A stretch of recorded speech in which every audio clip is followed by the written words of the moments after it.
The lasting damage here is that they have now confirmed, they removed all doubt that members of this administration have sovereign contempt for our allies. This is so tired. This is Jonah Goldberg, supposedly the Republican on CNN in this particular panel. And he's upset. Actually, there's two clips back to back here where they're upset that the Europeans might be upset with us. No, I'm serious. They're mad because those guys over there across the ocean, they might be upset with us. Ooh, the French. Oh my God.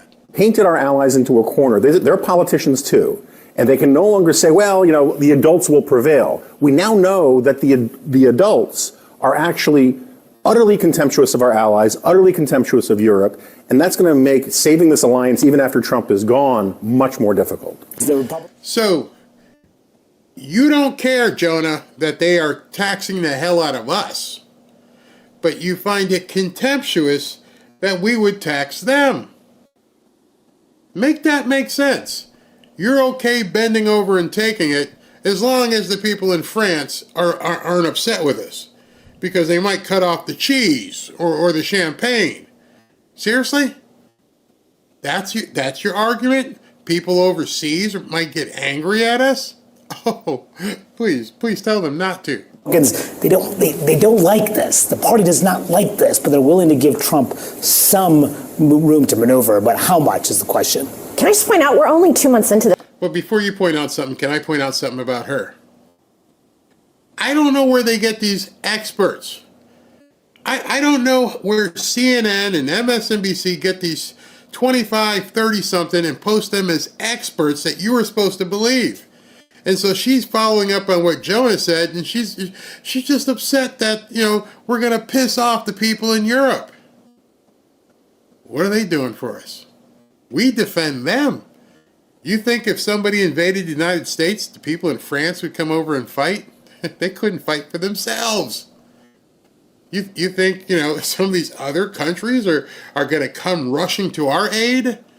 What the hell are these people talking about? So we're not even through the first 100 days, and we're starting to see signals that Republicans are getting very, very uncomfortable. Lady, you need to get out of the studio. You need to get out there and, other areas outside of New York and Washington if you think we're getting uncomfortable. Actually, just the opposite. We're just starting to get comfortable. This is starting to feel good right now. I don't know what she's talking about. There's going to be so many downstream effects of all these things. We just talked about the HHS cuts. But I think it's also must be underscored. Europe has been divided since Brexit, and they are now uniting against, and I can't even believe I'm saying this, a common enemy of the United States. Maybe that's a little strong, but I also think this is going to feel a shock, not just the tariffs, but when Americans start traveling overseas and start realizing we're not going to be welcomed in the way we've traditionally been. Oh. Trust me. Where do I have? I had a greenback up here. Trust me. I'm pretty sure if I showed up in, France, and I showed them the Amex or some dollar bills, they're going to take it. They're not, no, we don't want no Americans eating here. Or how about this? How about I just don't go there?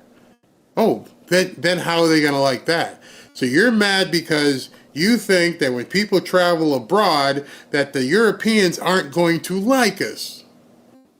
Well, maybe I go someplace else. Maybe I go to Greenland. President Trump reiterated his desire to take over the Danish territory. We need Greenland, very importantly, for international security. We have to have Greenland. It's not a question of, do you think we can do without it? We can. But Vance says they want to convince Greenlanders to join the U.S. We do not think that military force is ever going to be necessary. We think we're going to be able to cut a deal, Donald Trump style. Maybe what are these people talking about? They're just making stuff up at this point.